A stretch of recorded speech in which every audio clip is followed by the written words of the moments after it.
सदर जरदारी और मौलाना की मुलाकात, नरेंद्र मोदी का तैयारा पाकिस्तान में। खबर है कि जमीयत उलमा इस्लाम भी सियासी तौर पर मुख्तलिफ रास्ता इख्तियार कर सकती है। अब तक तो मौलाना फजलुर रहमान और उनके साथियों ने हुक्मरान इत्तेहाद को आड़े हाथों लिया है। मौलाना तो हुक्मरानों को भी चालन दे चुके हैं, लेकिन गुज़िश्ता रोज सदर पाकिस्तान आसिफ अली जरदारी और मौलाना फजलुर रहमान की मुलाकात के बाद हवाओं का रुख तब्दील होने का इम्कान है। सदर पाकिस्तान ने मौलाना फजलुर रहमान को बंदूक का तोहफा भी दिया है। इस तोहफे का एक मतलब ये भी है कि अगर मौलाना मौजूदा हुकूमत को अपना हरीफ समझते हैं तो सदर आसिफ अली जरदारी ने बंदूक मौलाना फजलुर रहमान के हवाले करके उन्हें बैक फुट पर कर दिया है। वो इस तरह के यही वो बंदूक है जिससे हम आप पर फायरिंग कर सकते हैं। अब ये तो मुश्किल होगा कि मौलाना फजलुर रहमान इस तोहफे और मुलाकात की कदर ना करें, वो भी इन हालात में कि जब दोनों के माबैन करीबी ताल्लुकात भी हों। सियासी हलकों में ये बात हो रही है कि इस मुलाकात के बाद दूरियां कम होने के इम्कानात भी हैं। खबर कुछ यूँ है कि सदर मुमलिकत आसिफ जरदारी ने जमीयत उलमा इस्लाम के सरबराह मौलाना फजलुर रहमान से उनकी रिहाइश गाह पर मुलाकात की है। मुलाकात में मौलाना फजलुर रहमान की जमात को हुक्मरान इत्तेहाद से तहफ्फुजात पर भी गुफ्तगू हुई है। इस तफसीली मुलाकात में वफाकी वजीर दाखिला सैयद मोहसिन रजा नकवी भी मौजूद थे। बताया जाता है कि इस अहम मुलाकात में आइंदा हफ्ते होने वाली मुमकिन कानून साजी पर तफसीली मशावरत हुई है। आसिफ अली जरदारी रियासत के सरबराह के तौर पर मुलाकात के लिए आए हैं और वो मौलाना फजलुर रहमान को हर वक्त हुकूमत की मुखालफत में नहीं देखना चाहते। वो मौलाना और उनके साथियों के तहफ्फुजात को भी संजीदा ले रहे हैं। सदर मुमलिकत का मौलाना फजलुर रहमान के घर आना ये साबित करता है कि हुकूमत सियासी महाज पर ज्यादा मुखालफत की बजाय मुफाहमत की पॉलिसी के साथ आगे बढ़ना चाहती है। मौलाना फजलुर रहमान के साथ पाकिस्तान तहरीक इंसाफ की क़यादत भी मुसलसल मुलाकातें कर रही है। बिलखसूस गुज़रे चंद माह के दौरान जमीयत उलमा इस्लाम और पाकिस्तान तहरीक इंसाफ का मुख्तलिफ मामलात में एक जैसा मौक़िफ़ और मौलाना से PTI क़यादत की मुलाकातें आग और पानी का मिलाप ही कहा जा सकता है, क्योंकि सियासी और नजरियाती तौर पर दोनों सियासी जमातें हमेशा ही एक दूसरे की मुखालफत में रही हैं। बानी PTI और मौलाना फजलुर रहमान ने हमेशा एक दूसरे पर बहुत सख्त अल्फाज में तनकीद की है, लेकिन रवां बरस होने वाले आम इंतखाबात के बाद दोनों जमातों में कुर्बतें बढ़ी। लेकिन अब यूं लगता है कि हालात फिर बदल रहे हैं। मौलाना फजलुर रहमान दोबारा अपने पुराने सियासी दोस्तों के साथ ही सियासत करते हुए दिखाई देंगे। आने वाले दिनों में पार्लियामेंट का मुश्तरका इजलास भी हो रहा है। मुल्क की सियासत में खासी हलचल भी है। इन हालात में इस मुलाकात को बहुत अहमियत दी जा रही है। खबर ये भी है कि भारतीय वजीर आज़म नरेंद्र मोदी ने पाकिस्तान की फिजाई हुदूद को इस्तेमाल किया है। उन्होंने पाकिस्तान की हुदूद से गुजरते हुए तमाम तर खैर सगाली की तमाम रवायात को तोड़ते हुए गुजरे हैं। अमूमी तौर पर किसी दूसरे मुल्क की फिजाई हुदूद से गुजरते हुए एयर ट्रैफिक कंट्रोलर के जरिए गैर मुल्की सरबराह का खैर सगाली पैगाम देना रिवायत है। भारतीय वजीर आज़म ने पाकिस्तान की फिजाई हुदूद से गुजरते हुए इस रवायत का भी कोई ख्याल नहीं रखा और उन्होंने पाकिस्तानी अवाम और हुकूमत को खैर सगाली का कोई पैगाम नहीं दिया। भारतीय वजीर आज़म नरेंद्र मोदी पाकिस्तान की फिजाई हुदूद उस वक्त इस्तेमाल की जब वो पोलैंड से वापस आ रहे थे। भारत की तरफ से वीजे जारी न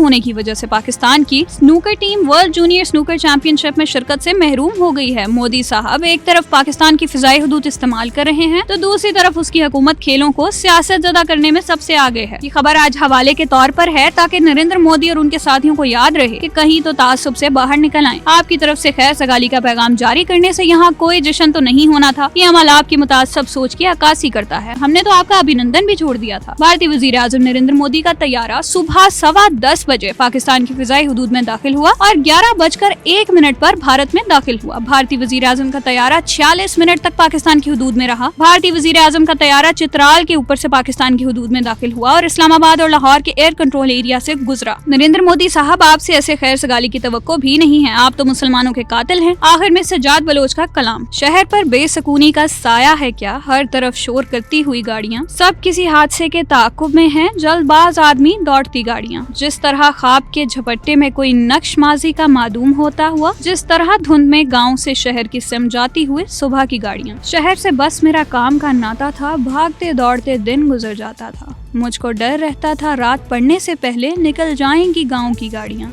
हिजर के हादसे का अजब खौफ था, हम के यकजा भी थे, फासला भी रखा। जिस तरह धुंध में एक दूजे से बच बच के दो साथ चलती हुई गाड़ियाँ, ये सतम तो है महरूमियों से सिवा ऐसे लोगों से अपनी रहो रस्म है, जिनकी बातों का महवर है महंगे प्लॉट, ऊंचे ऐवान और कीमती गाड़ियाँ। मेरा दिल भी अभी है साईं हाजिर के मेले के जगमग खिलौनों में अटका हुआ। कोई लड़का सा गलियों में दौड़ाता है आज भी नीली पीली हरी गाड़ियाँ। उसका कहना था ये भीगती शाम में कार में घूमने का जुदा लुत्फ है। भीगती शाम में दिल जलाती हैं सड़कों पे अब बेसबब रेंगती गाड़ियाँ।